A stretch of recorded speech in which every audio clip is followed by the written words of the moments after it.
A couple of weeks ago, I was at the Mercedes-Benz Bedfordview campus to film the CLA 45S for the channel's first birthday celebration. And immediately upon arrival, the rarest Mercedes-AMG in Africa caught my attention. Well, arguably the rarest. And that is the AMG GT Black Series.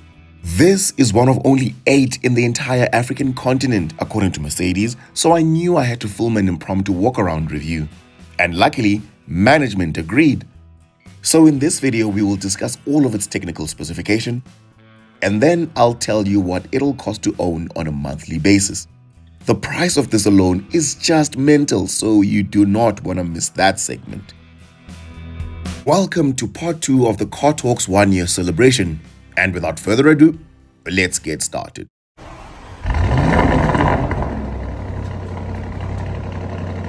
Car Talks: Power, Precision, Performance. If you're enjoying these videos, then please go ahead and smash the subscribe button to become a part of the family.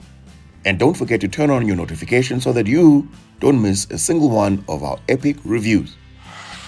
Before we get to the monstrosity that is the Black Series, I did a walk around at the dealership and found so many cool and quirky cars from Mercedes, from the latest hybridized versions to classics from years gone by.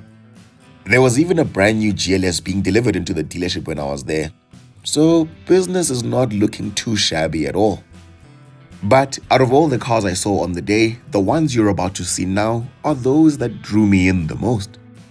The first one being the new GLC 63 SE Performance, for its controversy of course, if not for anything else, which employs the M139, a 2-liter inline 4-cylinder hand-built turbo petrol engine that you also find in the CLA 45S.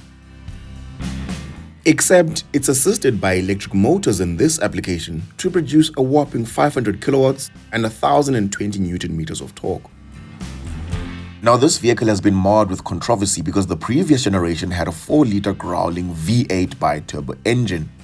And that was a very important piece of DNA that made up the AMG brand that we had grown to love. I don't think anybody really cares that this is faster in a straight line and technically more competent. So I think it goes without saying that we all want the raw AMG soundtrack. But this one does produce lovely pops and bangs for what it's worth.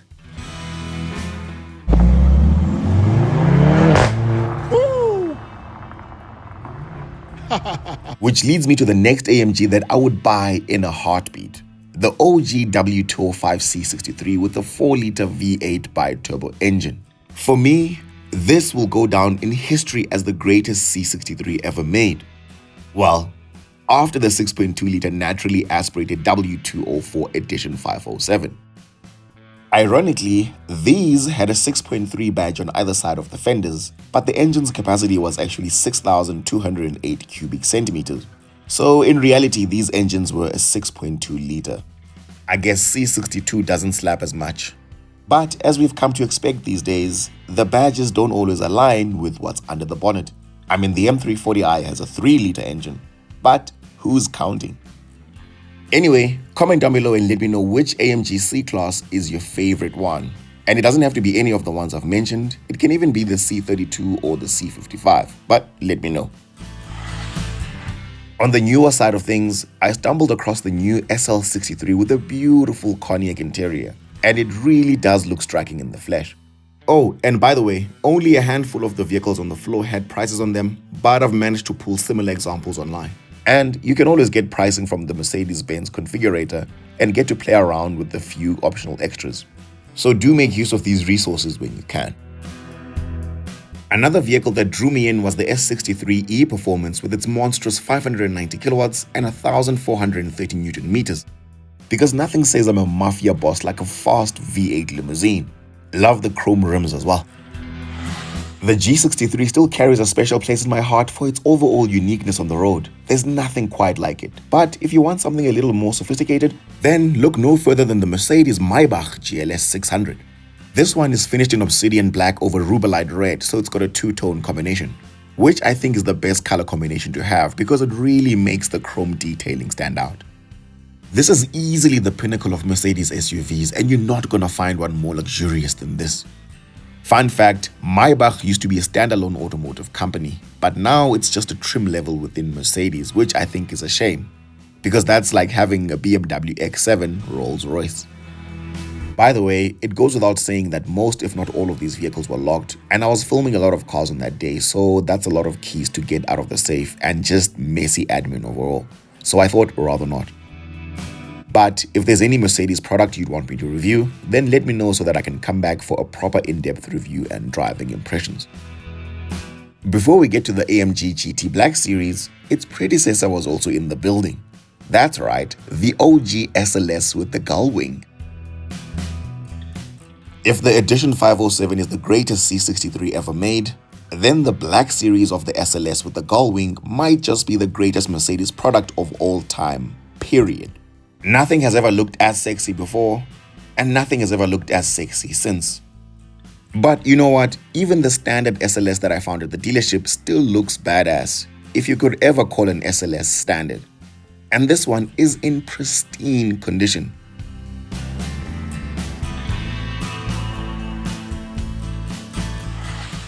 Finally then, what brings us here today is the successor to the SLS, the AMG GT Black Series.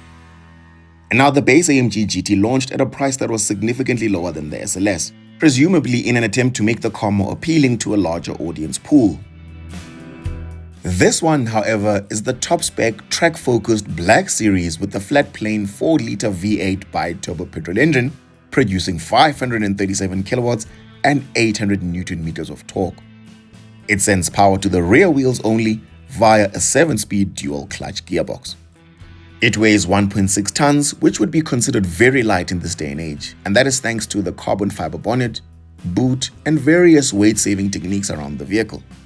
As a result, it'll do the 0 to 100 km/h sprint in a claimed 3.2 seconds, which is bonkers for a rear-wheel driven vehicle.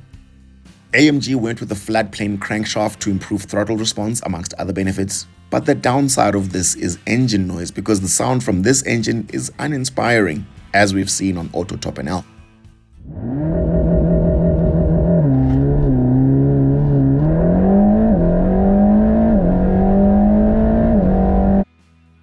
Sorry folks, had to cut that one short to avoid any copyright strikes, but you get the gist. To be honest, I like the noise from the cross-plane engine in the lower spec AMG GTR a little more than this one, even if you do lose a bit of throttle response, but it's such a raw V8 growl.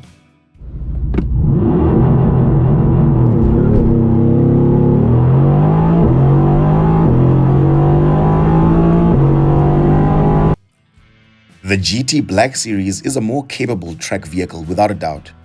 But when it comes to engine noise specifically, it's not even a contest. The GTR wins every single time.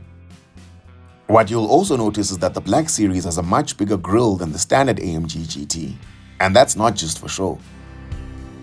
The grille provides better cooling to the engine and the brakes and to assist with enhanced airflow because air comes into the grille, cools the engine, and out through these vents on the bonnet, over the vehicle and onto the variable rear wing, which provides up to 400 kilograms of downforce at 250 kilometers per hour. Look at the size of that wing. And as if you needed any more grip from this vehicle, this is fitted with staggered Michelin Pilot Sport Cup 2 tires. So you get 285 section with 19 inches up front and 335 section with 20 inches in the rear, which is insane. You get a 9-stage traction control system that allows you to turn the ESC completely off or incrementally turn it on via the 9 stages. And when you're not hooning around a racetrack, you still have your creature comforts such as Apple CarPlay, Android Auto, and even aircon. What I also appreciated about this generation was its long-nosed silhouette, which was reminiscent of the SLS, whereas the latest AMG GT has adopted a shorter front end, which looks more like a Porsche 911 than it does the SLS. Finally, the moment we've all been waiting for, the cost of ownership. Drumroll, please. So Mercedes had not published a price for this unit at the time of filming, but a similar unit online was retailing for a mouth-watering 15 million rands. And not that you'll ever want to finance a vehicle such as this one, but we'll run the numbers anyway, just for the fun of it, you know? Now, West Bank's maximum threshold for vehicle finance is 10 million rands, so that means you would need to put down 5 million rands as a deposit. And the balance of 10 million rands would set you back 187,000 rands a month over 6 years at the current prime interest rate of 10.25% per annum. Insurance is risk profile dependent, and the cheapest quote I got, which I struggled to get by the way, was 9,400 rands. But that was just the tip of the iceberg, because the highest insurance figure I saw was a mouth-watering 35,000 rands. A full tank of petrol will cost you 1,600 rands at the current inland price of 95 octane for the 80-litre fuel tank. At least that's one line item I can afford, which would then bring your total cost of ownership to a smidge under 200,000 rands. Now let us all cry in poverty. Interestingly, the launch price of these in 2021 was 7.5 million rands, so they've doubled in price. And whoever bought one of these back then has made a 100% return in 5 years, which is a better return than the S&P 500. I honestly do aspire to own these types of vehicles one day, although I'd probably just end up buying a house of the same value instead. Which brings me to my last point, that the nice thing about Mercedes-Benz is that they have a way of making you feel like you could be the future owner of these products. So shout out to the Mercedes-Benz Bedfordview dealer principal and to the Motors Group for making this review happen. For any used Mercedes-Benz products, reach out to reception and ask for Clint. I'll leave his contact details in the description box below. And on that note, I leave you with these few words. I will not only screenshot. I will not only screenshot. I will have money to buy. I will have money to buy. Thank you for watching. Until next time, take care.